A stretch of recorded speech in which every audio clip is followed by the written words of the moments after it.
तो free body diagram बना के न्यूटन का फर्स्ट लॉ यानी फोर्स को इक्वल करना, आगे पीछे ऊपर नीचे, क्या कहते हैं, नेट फोर्स जीरो करना, इस फर्स्ट लॉ, और किसी एक लाइन में जहां एक्सेलरेशन है वहां पे न्यूटन का सेकेंड लॉ लगाना फ्री बॉडी डायग्राम बना के। ये दोनों बातें हम लोग पिछले लेक्चर्स में समझ चुके हैं और हमने अभी तक जितना भी डिस्कशन किया है वो तो या तो हॉरिजॉन्टल लाइन में किया है या वर्टिकल लाइन में किया है, और उसी लाइन के अलॉन्ग ही फोर्सेस मैंने दिए थे, यानी सारे फोर्सेस हॉरिजॉन्टल लाइन और वर्टिकल लाइन में थे। लेकिन आज जो मैं बताने जा रहा हूं उसमें force horizontal line vertical line के अलावा भी होगा, और हम ऐसा भी देखेंगे कि जिस लाइन में फोर्स है जरूरी नहीं है कि एक्सेलरेशन वहां हो, और वो डीलिंग हम लोग कंपोनेंट ऑफ फोर्स से करते हैं। यानी आज हम लोग कंपोनेंट ऑफ फोर्स पे ही सारी बातें करेंगे, जितने एग्जाम्पल करेंगे वहां कहीं ना कहीं कंपोनेंट का यूज होगा। एकदम शुरू से स्टार्ट करेंगे, एंड तक ले जाएंगे। बहुत ध्यान से देखें क्योंकि ये टॉपिक, बल्कि मैं तो कहूंगा पूरा लॉज ऑफ मोशन, मतलब कह सकते हैं रीढ़ है, पूरी फिजिक्स की बैकबोन है। तो ध्यान से सुने। अगर मैं किसी एक ऑब्जेक्ट, मान लिया ये कोई ऑब्जेक्ट है, डॉट ऑब्जेक्ट, इसमें 10 न्यूटन आगे और 10 न्यूटन आगे फोर्स लगाऊं, मतलब दोनों आगे हैं, तो इस बॉडी को कितना फोर्स महसूस होगा ये कोई भी बता देगा। जब दोनों एक ही तरफ है तो इसको जो नेट फोर्स महसूस होगा वो एफ नेट 20 न्यूटन होगा। अगर मैं कह दूं किसी बॉडी पे 10 न्यूटन आगे है, 10 न्यूटन पीछे है, आगे पीछे की लड़ाई है, नेट फोर्स कितना महसूस होगा, तो कोई भी बता देगा इस हालत में बॉडी अपनी जगह से नहीं हिलेगी, या मैं कह रहा हूं रेस्ट पे है तो रेस्ट पे हमेशा बनी रहेगी। और ऐसा है तो मैं कहूंगा कि इस पे नेट फोर्स क्या है, जीरो है। 10 आगे 10 पीछे तो नेट फोर्स क्या, 10 माइनस 10 इज इक्वल टू 0। लेकिन अगर मैं कह देता हूं कि किसी ऑब्जेक्ट पे 10 न्यूटन आगे है और 10 न्यूटन 90 डिग्री पे है, ये एक ही प्लेन में कुछ मामला है, यानी कुछ ऐसी बात है कि जैसे मैं कहूं मैं बर्फ जैसी स्मूथ सरफेस पे खड़ा हूं, परफेक्ट स्मूथ सरफेस है, और कोई मुझे इस हाथ पे आगे खींचे और ऐसे खींचे 90 डिग्री पे, तो मुझे कितना फोर्स महसूस होगा और मैं कहां जाऊंगा, यानी फोर्स कितना होगा और उस नेट फोर्स की डायरेक्शन क्या होगी, ये हम एक्सपेरिमेंट करके देख सकते हैं। अरे भाई, दो बच्चों को बुलाओ, एक इधर से खींचे एक इधर से खींचे, देख लो क्या होता है। हम क्या देखेंगे कि हम बीचों बीच कहीं जाएंगे वेक्टर रूल को फॉलो करते हुए। तो याद है वेक्टर रूल क्या होता था कि अगर मैं पहला फोर्स ऐसे ड्रॉ करूं, दूसरा उसके हेड पे ड्रॉ करूं, तो पहले के टेल से आखिरी के हेड को मिलाने वाला ये जो होगा, दिस इज रिजल्टेंट वेक्टर। यानी अगर मैं कहता हूं ये 10 न्यूटन का था, ये 10 न्यूटन का था, और मैंने ज्योमेट्रिकली 10 लेंथ ड्रॉ करी है, तो ये अल्फा कितना होगा, 10/10 यानी 145 डिग्री, और ये रिजल्टेंट लेंथ कितनी होगी वो हम निकाल सकते हैं, इसका मैग्नीट्यूड √10 स्क्वायर प्लस 10 स्क्वायर यानी कितना, 10√2। यानी इस ऑब्जेक्ट को 10√2 का फोर्स महसूस होगा 45 डिग्री के एंगल पे। यानी हम इस ऑब्जेक्ट पे दो फोर्स ना लगा के 10√2 न्यूटन की ताकत का एक फोर्स लगा दे 45 डिग्री के एंगल पे, तो भी बॉडी के साथ वही मोशन होगा जो इन दोनों के प्रेजेंस में हो रहा है। यहां मैंने दो फोर्स लगाए थे, उसका रिजल्टेंट एक आया है। क्या ऐसे में एक ऑब्जेक्ट पे 2, 3, 4 बहुत सारे फोर्स लगा दूं तो क्या ये 2-3 डायरेक्शन में मूव करने लगेगा? क्या बताओ, एक बॉडी पे अगर 4-5 फोर्स लगे हैं तो चलेगा वो एक ही डायरेक्शन में। कहां चलेगा? ये वेक्टर रूल के हिसाब से आएगा। 2 से ज्यादा फोर्सेस लगे हैं तो क्या ये रूल काम करता है? बिल्कुल करता है। हम वेक्टर में पढ़ चुके हैं, पहले के हेड पे दूसरे का टेल और दूसरे के हेड पे तीसरे का टेल। अगर हम सही सही ड्रॉ करें तो पहले के टेल से आखिरी के हेड को मिलाने वाला, यानी ये क्या होगा, ये रिजल्टेंट होगा। कुल मिला के 2 हो, 3 हो, 5 हो, 10 हो, चाहे जितने फोर्स हो, सबका रिजल्टेंट एक आने वाला है। तो हम कभी भी किसी रिजल्टेंट के बजाय अगर एक से ज्यादा फोर्सेस दिखाते हैं, ये उनका रिजल्टेंट है, तो क्या ये सब उनके क्या हैं, कंपोनेंट, और ये उसका रिजल्टेंट है। ये दोनों इसके क्या हैं, कंपोनेंट है, और ये क्या है, रिजल्टेंट है। तो हम जब भी चाहें तो किसी एक फोर्स को एक से ज्यादा फोर्स में दिखा सकते हैं। फॉर द सिंप्लिसिटी हम अपने पर्पस के लिए एक फोर्स को दो फोर्स में दिखाना सीखेंगे। यानी इस टॉपिक में हमें क्या करना है कि जनरली एक फोर्स के बजाय दो फोर्स लगाना है for some specific purpose. Actually purpose क्या है, पहले तो मैं पर्पस बता दूं। तो जनरली जो इक्विलिब्रियम वाले क्वेश्चंस होंगे, बहुत सारी लाइन में फोर्सेस हैं, तो हम उनको हॉरिजॉन्टल और वर्टिकल में इक्विलिब्रियम में दिखा देंगे, सारे फोर्सेस को उन्हीं लाइन के अलोंग रिजॉल्व कर लेंगे। और दूसरा पर्पस है कि अगर हम देख रहे हैं कि बॉडी में लगने वाले फोर्सेस के अलोंग एक्सेलरेशन नहीं है, तो हम लोग एक लाइन एक्सेलरेशन के अलोंग जरूर चूज करेंगे। यानी हम अपने कंपोनेंट इस तरह से बनाएंगे कि एक लाइन एक्सेलरेशन के अलोंग होगी,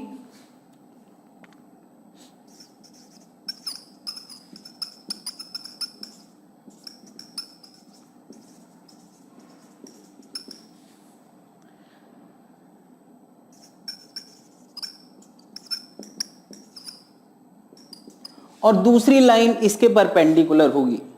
तो अब बात आती है कि हमें दो कंपोनेंट कैसे करना है, तो उसका राज यहां छुपा है।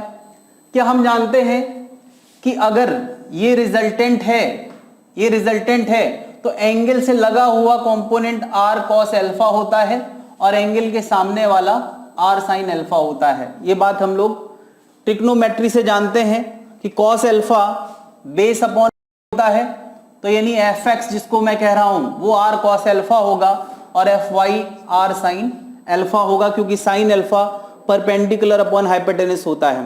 तो अगर हमें r पता हो तो हम कंपोनेंट निकाल सकते हैं, और कंपोनेंट पता हो तो r निकाल सकते हैं। ठीक है, दो परपेंडिकुलर कंपोनेंट हमें बनाना है fx एंड fy। यही हमें देखना है, fx और fy दो कंपोनेंट बनाना है। जरूरी नहीं कि हमेशा हम x लाइन चूज करेंगे, मैंने जो रूल बताए हैं उस रूल के हिसाब से हम लाइन ऑफ कंपोनेंट चूज करेंगे। तो ये बात समझ में आ गई है, तो जरा मैं एग्जांपल दूंगा, बात और ज्यादा समझ में आएगी।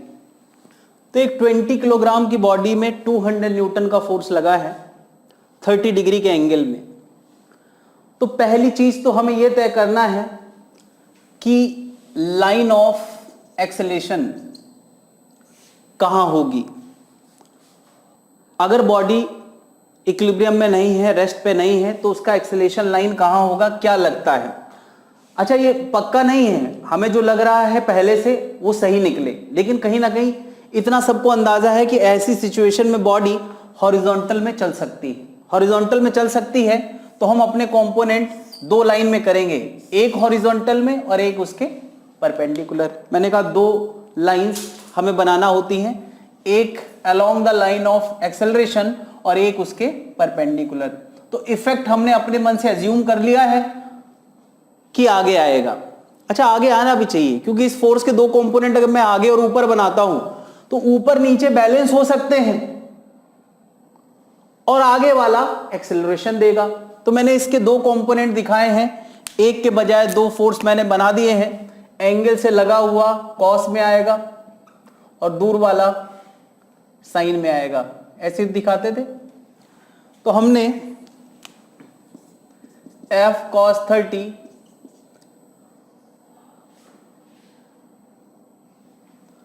200 cos 30 200 sin 30 ऐसे दिखा दिया है। sin 30 हाफ होता है तो ये 100 आएगा और ये आएगा 100√3 cos 30√3/2 होता है।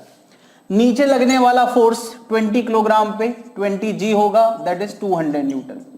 तो हमें क्या दिख रहा है, नीचे वाला 200 है और ऊपर वाला 100 है, तो नीचे वाला अब भी ज्यादा है, यानी ये ब्लॉक जमीन के साथ कांटेक्ट बनाने की कोशिश कर रहा होगा, तो जमीन को अंदर दबाने की कोशिश करेगा, तो उसके एवज में ऊपर क्या मिलेगा, नॉर्मल एक्शन।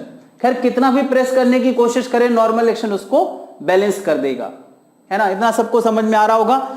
n और इस 100 ने मिलकर इसको बैलेंस कर लिया होगा, तो बचा क्या, ये बचा, और इस लाइन में अगर नेट फोर्स है तो एक्सेलरेशन जरूर आएगा। यानी हमें क्या कर देना है, F net equal to ma लगाना है हॉरिजॉन्टल लाइन में, यानी न्यूटन का सेकेंड लॉ और वर्टिकल लाइन में हम पक्के तौर पे कह सकते हैं, क्या कह सकते हैं कि वर्टिकल लाइन में कोई एक्सेलरेशन नहीं होगा, तो वर्टिकल लाइन में न्यूटन का फर्स्ट लॉ लगेगा। और फर्स्ट लॉ क्या है कि फोर्स बैलेंस होंगे, यानी ऊपर वाला नीचे वाला इक्वल होगा, तो एन का आंसर 100 न्यूटन आ जाएगा।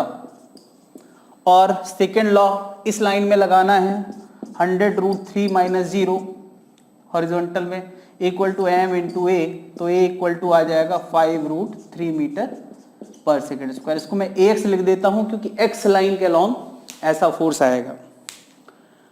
तो अभी क्या है कि बहुत एक्सपेक्टेड सा क्वेश्चन है और इसमें हमें कोई दिक्कत मेरे ख्याल से नहीं है। तो अभी मैं इसमें थोड़ा सा बदलाव कर रहा हूं। मैंने क्या किया, ये फोर्स 800 न्यूटन का कर दिया है, और 800 न्यूटन का कर दिया है तो हॉरिजॉन्टल कंपोनेंट 800 cos 30 आएगा, वर्टिकल 800 sin 30 आएगा। cos 30 बोले तो √3/2, तो ये 400√3 आएगा, और sin 30 बोले तो हाफ, तो ये 400 आएगा। जरा ध्यान दें, नीचे लगने वाला 200 है और ऊपर लगने वाला 400 है।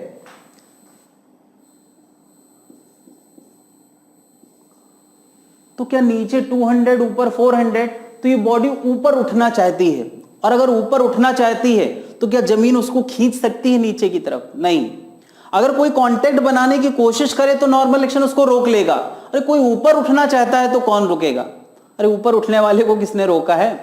तो यहां ये ऊपर उठना चाहता है क्योंकि 400 200 से ज्यादा है, तो अब नॉर्मल एक्शन जैसी कोई बात हमें नहीं करना है। नॉर्मल एक्शन तभी लगता जब ये जमीन को पुश कर रहा होता। अब कोई एक्शन नहीं है तो कोई रिएक्शन नहीं है, यानी नॉर्मल एक्शन तो लगना ही नहीं है। बल्कि मैं ये भी कहूंगा कि बॉडी कांटेक्ट छोड़ देगी, यानी ऊपर की तरफ भी इसमें पहली बार एक एक्सेलरेशन आएगा, यानी अब ax भी आएगा और ay भी आएगा। ये ध्यान देने वाली बात है, ax भी आएगा, ay भी आएगा। तो क्या अब हमें हॉरिजॉन्टल में भी न्यूटन का सेकेंड लॉ लगाना चाहिए और वर्टिकल में भी न्यूटन का सेकेंड लॉ लगाना चाहिए। हॉरिजॉन्टल से ax आएगा, वर्टिकल में ay आएगा। जरा करें,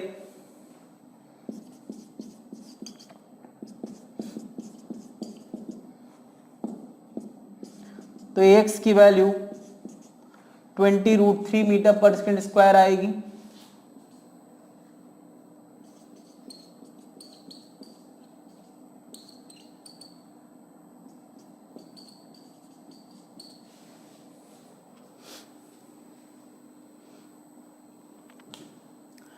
तो पिछले वाले और इस वाले में नया बात क्या है कि इस बार ax भी आया है 20√3 और ay भी आया है 10 मीटर पर सेकेंड स्क्वायर।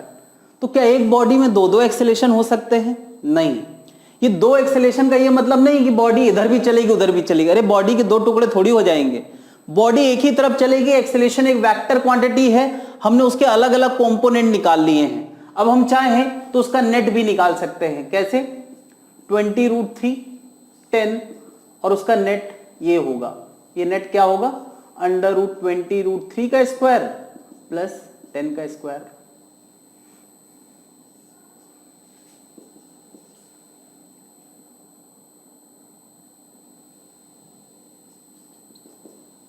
तो ये कुछ 10√13 मीटर पर सेकेंड स्क्वायर आ रहा है। ये उसका नेट एक्सेलरेशन बॉडी का आएगा। तो यहां साथ ही साथ मैं इसी क्वेश्चन को एक और तरीके से पेश करने वाला हूं।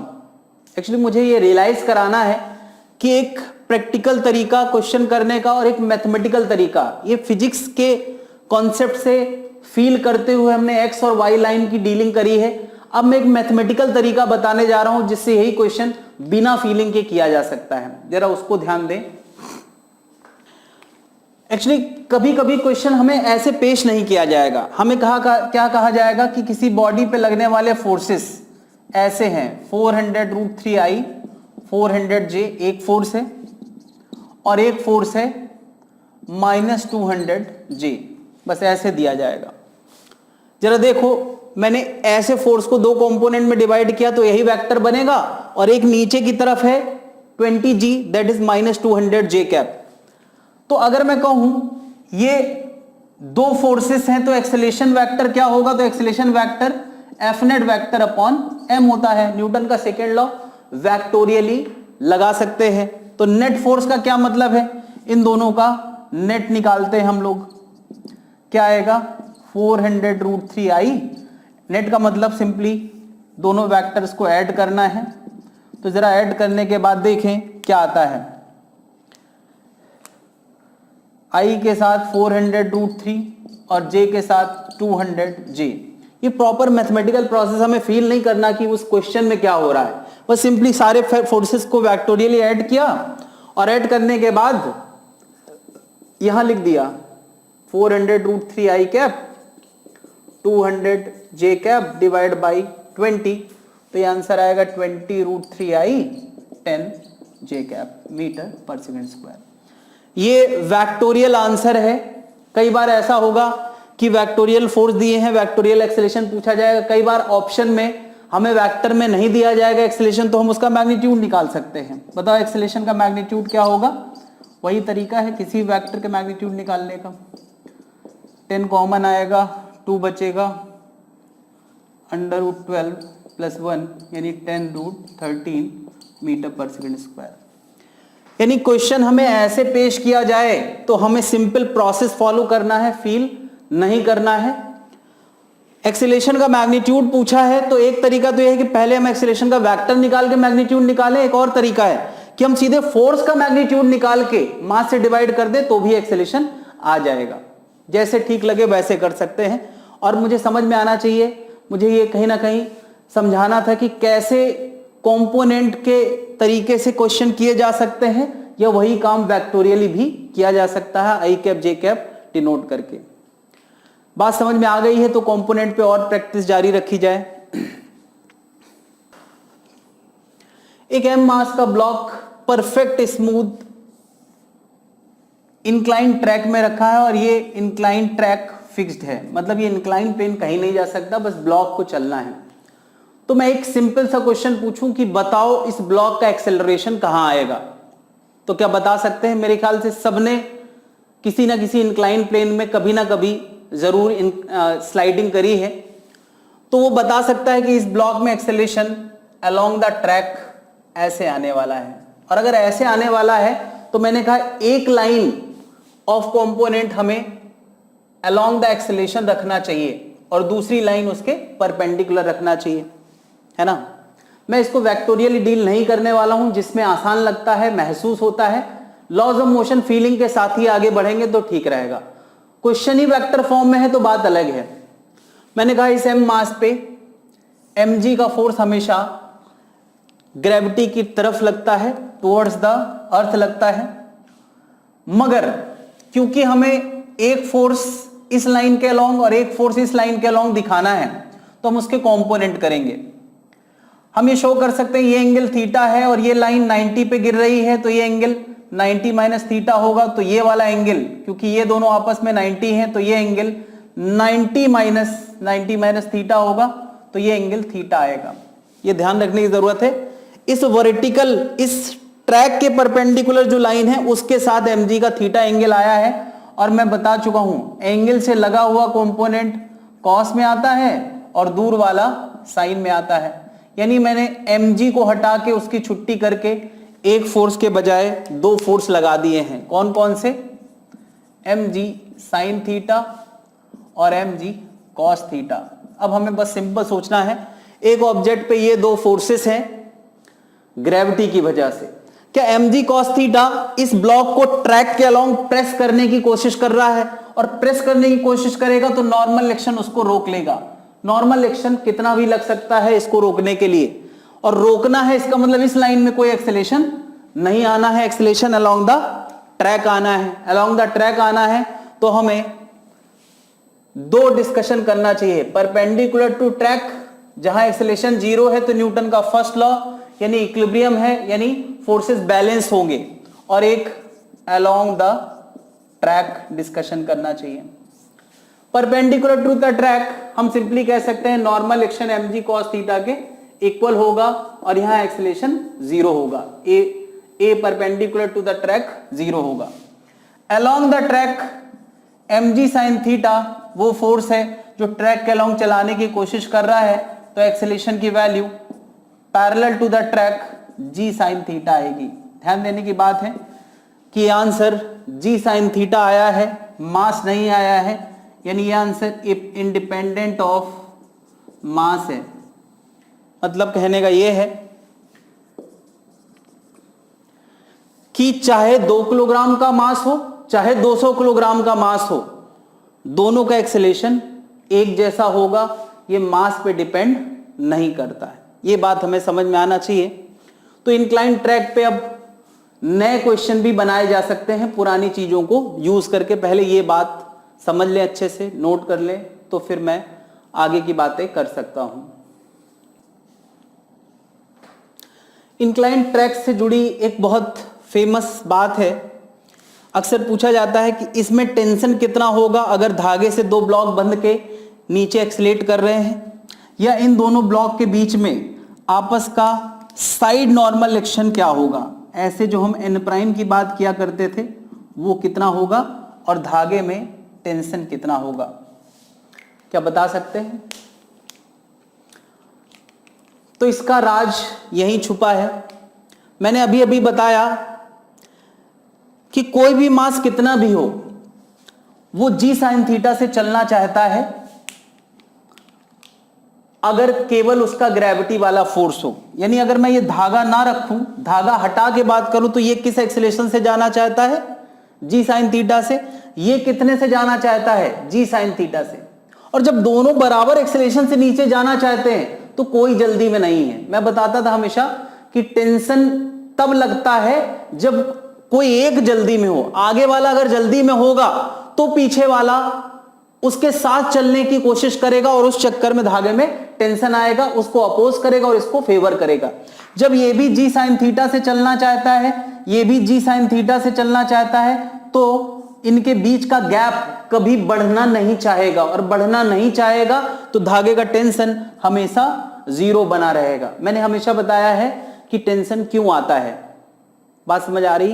क्या यही एक्सप्लेनेशन मैं नॉर्मल एक्शन का दे सकता हूं कि अगर मैं नॉर्मल एक्शन हटा के सोचूं, केवल m होता तो g sin थीटा से चलता, केवल स्मॉल m होता g sin थीटा से चलता, और अभी दोनों सेम एक्सेलेरेशन चलना चाहते तो ये भले सटे हुए रखे हुए हैं, दोनों एक दूसरे को टच तो कर रहे हैं बट एक दूसरे को पुश नहीं कर रहे हैं, ना ये जल्दी में ना ये जल्दी में। तो यहां नॉर्मल एक्शन का आंसर भी, साइड नॉर्मल एक्शन का आंसर 0 होगा। ये बात समझ में आना चाहिए।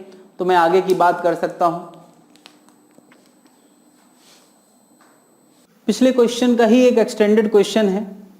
मैंने एक इंक्लाइन ट्रैक में 4 kg रखा है और इसी इंक्लाइन ट्रैक से जुड़ा हुआ एक हॉरिजॉन्टल ट्रैक है, और उस हॉरिजॉन्टल ट्रैक में 8 kg का ब्लॉक रखा है। 4 kg 8 kg through string through pulley आपस में कनेक्टेड हैं, आइडियल पुली के थ्रू दोनों कनेक्टेड हैं। ऑल सरफेसेस स्मूथ हैं जैसा कि हम अब तक मान रहे थे। तो क्या बताओ 4 kg वाला कहां की तरफ एक्सेलेट करेगा? क्या 4 kg वाला अलोंग द ट्रैक एक्सेलेट करेगा, इंक्लाइन ट्रैक, और 8 kg वाला हॉरिजॉन्टल ट्रैक में? तो मैंने कहा कि हमेशा जहां एक्सेलेरेशन एक्सपेक्ट करते हैं फ्री बॉडी डायग्राम में एक लाइन उसी के अलोंग बनाते हैं और दूसरा परपेंडिकुलर। यानी 4 kg के हमें एक अलोंग कंपोनेंट बनाना चाहिए, लाइन बनाना चाहिए फ्री बॉडी डायग्राम की, और एक उसके परपेंडिकुलर। इस तरीके से मैंने 2 डायग्राम बनाए हैं, एक में मैं एक्सेलेरेशन दिखाऊंगा और एक में फोर्स दिखाऊंगा। 4 kg वाला फोर्स, 4 kg पे ग्रेविटी वाला फोर्स नीचे लगता है, जिसको हम along the track and perpendicular to the track 2 component में तोड़ने वाले हैं। हमने शो किया था कि एंगल परपेंडिकुलर वाली लाइन के साथ 30 आएगा, तो एंगल से लगा हुआ कंपोनेंट कॉस में आएगा और दूर वाला साइन में आएगा। क्या बताओ कॉस वाले कंपोनेंट को रोकने के लिए ट्रैक से नॉर्मल एक्शन लगेगा, वो नॉर्मल एक्शन उसको रोक लेगा, और 4g sin 30 के अगेंस्ट में इस बार धागे का टेंशन है। पिछली बार कुछ नहीं था, लेकिन क्या मैं कह सकता हूं इस बार धागा 4 kg का एक्सेलेरेशन रोकने की कोशिश करेगा और 8 kg का एक्सेलेरेशन बढ़ाने की कोशिश करेगा, यानी कुछ इस तरह से टेंशन लगेंगे। टेंशन हमेशा अवे फ्रॉम द बॉडी हम शुरू से लगाते आ रहे हैं। तो एक टेंशन मैंने लगा दिया है पीछे, 4 kg का डिस्कशन इतना पूरा हो गया। यानी अब हमें इक्वेशन बनाना चाहिए, एक perpendicular to the track normal action का आंसर और एक along the track 4g sin 30 - t = ma। Newton का सेकेंड लॉ लगाया है। क्या एक इक्वेशन यहां से आ गई है और एक इक्वेशन टेंशन और एक्सेलरेशन में इससे आएगी। जरा 8 kg को देखते हैं। 8 kg में कौन कौन से फोर्स हैं? 8g नीचे है और 8g को संभालने के लिए नॉर्मल एक्शन ऊपर लगेगा, एक्सेलरेशन आगे आ रहा है, 8g नीचे है, टेंशन आगे है, 8g नीचे है, नॉर्मल एक्शन ऊपर है। 8g को नॉर्मल एक्शन संभाल लेगा, टेंशन की वजह से एक्सेलरेशन आ रहा है, नॉर्मल एक्शन 8g होगा और टेंशन की वजह से एक्सेलरेशन आ रहा है, पीछे कोई फोर्स नहीं है। इक्वेशन बनेगी t - 0 = m × a। तो क्या दूसरी इक्वेशन मिल गई है t और a में? दो इक्वेशन है, इनको सॉल्व करके हम लोग t और a निकाल सकते हैं। 40/30 न्यूटन, 40/30 न्यूटन आंसर आ रहा है। तो एक और इसी तरह का एग्जाम्पल है, लेकिन इस बार दो इंक्लाइन ट्रैक हैं। एक 8 kg 30 डिग्री वाले इंक्लाइन ट्रैक में रखा है, 6 kg 60 डिग्री वाले में। तो क्या एक बार ट्राई कर सकते हैं? पहले ट्राई कर लें, उसके बाद ही सोल्यूशन देखें तो ठीक रहेगा। एक्सेलरेशन हमेशा अवे फ्रॉम द बॉडी लगेगा। 8 kg में अलोंग द ट्रैक एक्सेलरेशन इधर आना है, तो एक लाइन हमारी फ्री बॉडी डायग्राम की अलोंग द ट्रैक और एक परपेंडिकुलर टू द ट्रैक बनाएंगे। इफेक्ट में एक्सेलरेशन अलोंग द ट्रैक दिखाना है इफेक्ट डायग्राम में, और कॉज डायग्राम में 8g के component along the track perpendicular to the track. Perpendicular to the track angle से लगा हुआ कॉस में आएगा और दूसरा वाला साइन में आएगा। क्या कॉस वाले कंपोनेंट को रोकने के लिए नॉर्मल एक्शन है और 8g sin 30 के अगेंस्ट में धागे का टेंशन है। नॉर्मल एक्शन का आंसर 8g cos 30 आएगा। टेंशन का आंसर न्यूटन का सेकेंड लॉ लगा के मिलेगा। इस लाइन के लॉन्ग न्यूटन का सेकेंड लॉ लगा रहे हैं। 8g sin 30 टेंशन से ज़्यादा होगा तभी एक्सेलरेशन नीचे है, तो 8g sin 30 - t = 8a। Newton का सेकेंड लॉ 1 लगा दिया मैंने 8 kg के लिए। इसी तरह 6 kg के लिए, जरा 6 kg की अब BD देखें। कंपोनेंट साइन में आएगा, perpendicular to the track cos में आएगा। कॉस वाले को संभालने वाला नॉर्मल एक्शन होगा, लेटर से उसका नाम मैं n2 दे देता हूँ। और along the track mg sin theta के अलोंग टेंशन है और हमें पता है एक्सेलरेशन अगर ऊपर माना है तो टेंशन ज़्यादा होगा। इक्वेशन क्या बनेगी? Perpendicular to the track normal action n2, cos वाले कंपोनेंट को संभाल लेगा और अलोंग द ट्रैक t ज़्यादा होगा,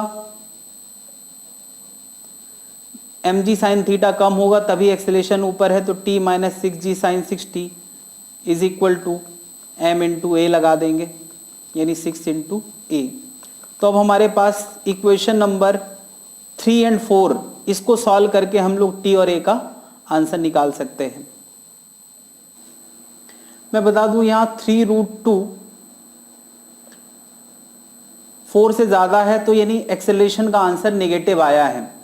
और नेगेटिव ये बताता है कि हमने जिस डायरेक्शन में एज्यूम किया है एक्सेलरेशन उसके अपोजिट है, यानी 8 kg वाला नीचे ना जाके ऊपर की तरफ जा रहा है और 6 kg वाला ऊपर ना जाके नीचे की तरफ जा रहा है। हमारे एजम्पशन से उल्टा मामला है, ये इधर जाएगा और ये ऊपर जाएगा। एक m मास का ऑब्जेक्ट है, दो धागे के इन्फ्लुएंस में फंसा हुआ है, बंधा हुआ है। एक इस वक्त ये रेस्ट पे है, और अगर रेस्ट पे है तो सबसे पहले हम P पोजीशन पे बात करें। मैंने कहा ये रेस्ट पे है, और जब रेस्ट पे हो तो हम अपने मन से किसी लाइन के लॉन्ग फ्री बॉडी डायग्राम बनाए, कोई फर्क नहीं पड़ता है। लेकिन हम सुविधा के हिसाब से देख रहे हैं कि दो फोर्स हमें पता है, ग्रेविटी का फोर्स वर्टिकल में लगेगा और T2 हॉरिजॉन्टल में लगेगा। तो दो फोर्स हॉरिजॉन्टल वर्टिकल में है, तो हम ऐसा FBD बनाए तो ठीक रहेगा। mg नीचे है, T2 ऐसे है, बट T1 इसकी थोड़ी समस्या है। क्या T1 वर्टिकल के साथ थीटा एंगल पे होगा, ये थीटा है तो ये भी थीटा होगा, ये पैरेलल लाइंस है। और अगर थीटा एंगल पे है तो T1 के हमें कंपोनेंट कर देना चाहिए, एंगल से लगा हुआ कॉस में आएगा, दूर वाला साइन में आएगा। क्या हम कह सकते हैं T1 कॉस थीटा mg के इक्वल होगा?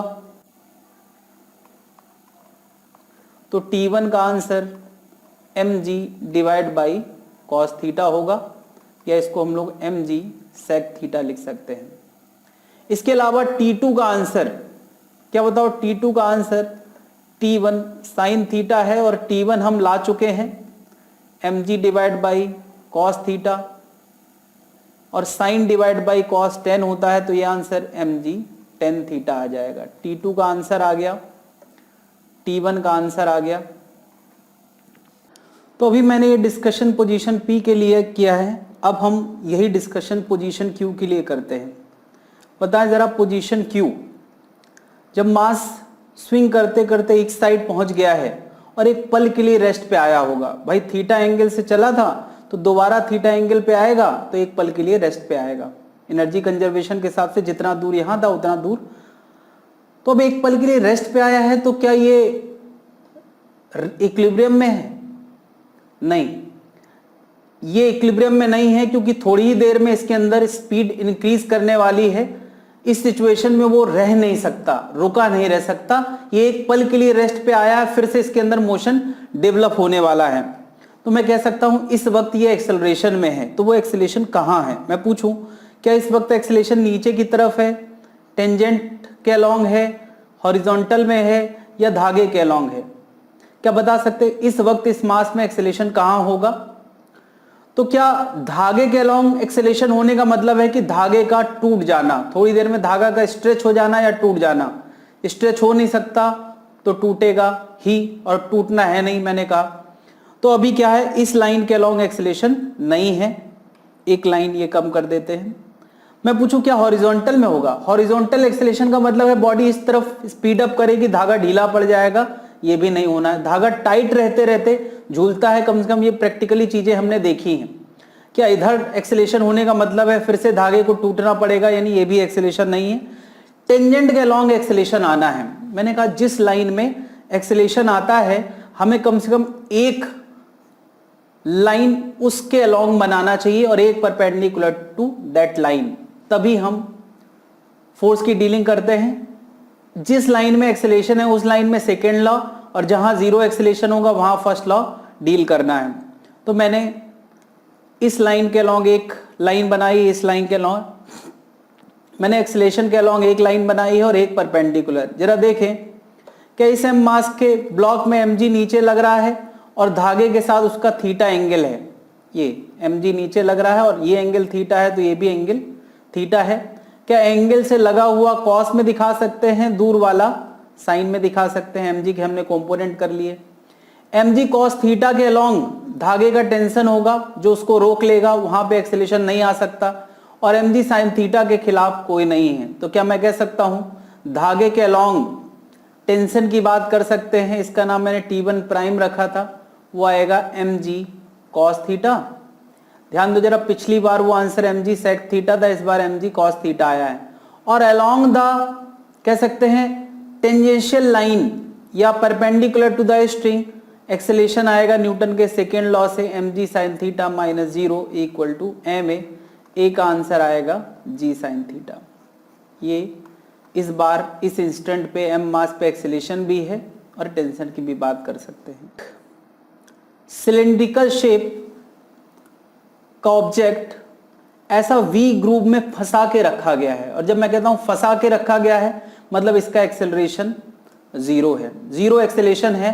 तो हम फ्री बॉडी डायग्राम अपनी मर्जी से कैसा भी बना सकते हैं, तो हमारी डिफॉल्ट चॉइस हॉरिजॉन्टल ही रहती है, हॉरिजॉन्टल एंड वर्टिकल रहती है। तो मैंने हॉरिजॉन्टल और वर्टिकल लाइनें बना दी हैं। क्या इस m मास के ऑब्जेक्ट में mg नीचे लगना है? नॉर्मल एक्शन, देखो ऑब्जेक्ट हमेशा छोटा सा दिखाते हैं, फोर्स बड़े बड़े दिखाते हैं तो कोई दिक्कत नहीं होती है। इतना बड़ा शेप दिखा के हमें कंफ्यूजन होगा और कोई फायदा नहीं।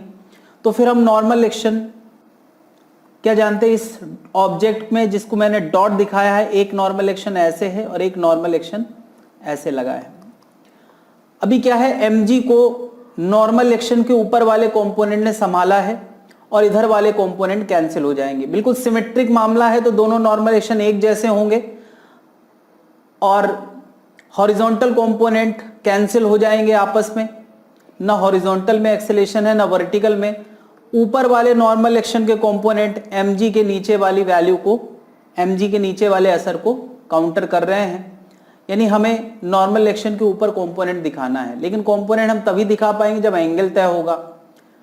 एंगल तय करना बड़ा काम है, तो नॉर्मल एक्शन का एंगल कहां से कितना है ये तय करने के लिए मैंने यहां एक हॉरिजॉन्टल लाइन बनाई है। क्या ये ग्राउंड के पैरेलल है, तो अगर ये एंगल 30 है तो ये एंगल भी 30 होगा। तो नॉर्मल एक्शन वाली लाइन का एंगल, नॉर्मल एक्शन वाली एंगल का लाइन का एंगल हॉरिजॉन्टल के साथ 60 डिग्री होगा, और हॉरिजॉन्टल के साथ 60 है तो क्या ये एंगल वर्टिकल के साथ 30 डिग्री होगा। यानी कुल मिला के हमें एक बात समझ में आ गई है, नॉर्मल एक्शन के कंपोनेंट ऊपर की तरफ n cos 30 आएगा और हॉरिजॉन्टल की तरफ n sin 30 आएगा। इसी तरह से इस नॉर्मल एक्शन का ऊपर आएगा और इधर आएगा n sin 30। तो क्या हॉरिजॉन्टल कैंसिल हो रहे हैं। 2n cos 30 ने mg को संभाला है, तो 2n cos 30 इक्वल टू हम mg लिख सकते हैं। mg का n का answer mg divide by 2 cos 30 आएगा। क्या cos 30 की वैल्यू सबको पता है √3/2 होती है, तो n का आंसर mg डिवाइड बाई √3 आ जाएगा।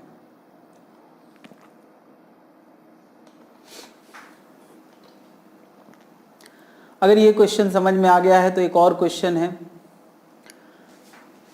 एक लड़का अपने मोटापे से तंग आके कुएं में कूद जाता है और उसके दोस्त उसको बचाना चाहते हैं। ये दोस्त उसके बचाना चाहते हैं, तो उन्होंने धागा डाला है, ये बेचारा बीच में फंस के किसी तरह से ऊपर आ रहा है। जिस इंस्टेंट का मैंने सीन दिखाया है उस इंस्टेंट पे यहाँ से धागे के इस एंड तक का हाइट दिया है h, और ये जो वेल है जिस कुएं में ये कूदा है उस वेल की चौड़ाई d है। ये दिया है हमें d और h के टर्म में आंसर देना है। Theta is not given, theta given नहीं है, h and d are given. तो ध्यान रखना है हमेशा हमें गिवन डेटा में आंसर निकालना होता है। क्वेश्चन ये है कि इन बंदों ने कितना फोर्स लगाया सच दैट कि ये बंदा ऊपर की तरफ जीरो एक्सेलेरेशन से चल रहा है। ये क्या बात हुई, क्या जीरो एक्सेलेरेशन से भी कोई चल सकता है? बिल्कुल चल सकता है। जीरो एक्सेलेरेशन के चलना का मतलब होता है कि वो कांस्टेंट स्पीड से ऊपर की तरफ जा रहा है। जीरो एक्सेलेरेशन से ऊपर की तरफ जा रहा है मतलब कांस्टेंट स्पीड से जा रहा है, और इसका मतलब ये इक्विलिब्रियम में है। जीरो एक्सेलेरेशन मतलब इक्विलिब्रियम। यानी अगर मैं इसकी फ्री बॉडी डायग्राम बनाऊंगा तो नीचे वाले फोर्स और ऊपर वाले फोर्स आपस में बैलेंस होंगे। m मास का ये पर्सन है तो mg नीचे लग रहा होगा और f के कंपोनेंट ऊपर लग रहे होंगे। जरा बताएं, क्या f थीटा एंगल पे वर्टिकल के साथ है? ये थीटा मैंने अपने मन से माना है, बाद में मैं आंसर में हटा दूंगा। तो f का कौन सा कंपोनेंट mg को बैलेंस करेगा? क्या बताओ, एंगल से लगा हुआ कंपोनेंट cos थीटा में आएगा। दोनों का ऊपर वाला component 2f cos theta mg के इक्वल होगा, तो f का answer mg divide by 2 cos theta होगा। बट मैंने कहा कि थीटा क्वेश्चन में गिवन नहीं था, तो जरा देखें क्या थीटा को, cos थीटा को हम लोग इस ट्राइंगल में, ये ट्राइंगल में आधी डिस्टेंस d/2 होगी, इस ट्राइंगल में cos थीटा हम लोग लिख सकते हैं बेस अपॉन हाइपोटेनस। एंगल से लगा हुआ ये बेस है, सामने वाली लेंथ आधी d/2 होगी, तो हाइपोटेनस कितना होगा? हाइपोटेनस होगा √h² प्लस d/2 का स्क्वायर। तो cos थीटा होता है base upon hypotenuse h upon √h² plus d²/4। जरा ध्यान दें, जहां cos थीटा आया है वहां हम लोग ये लिख सकते हैं h डिवाइड बाई तो डिवाइड बाई वाली चीज ऊपर चली जाएगी, H square plus D square by 4। ये हमारा एफ का आंसर आएगा।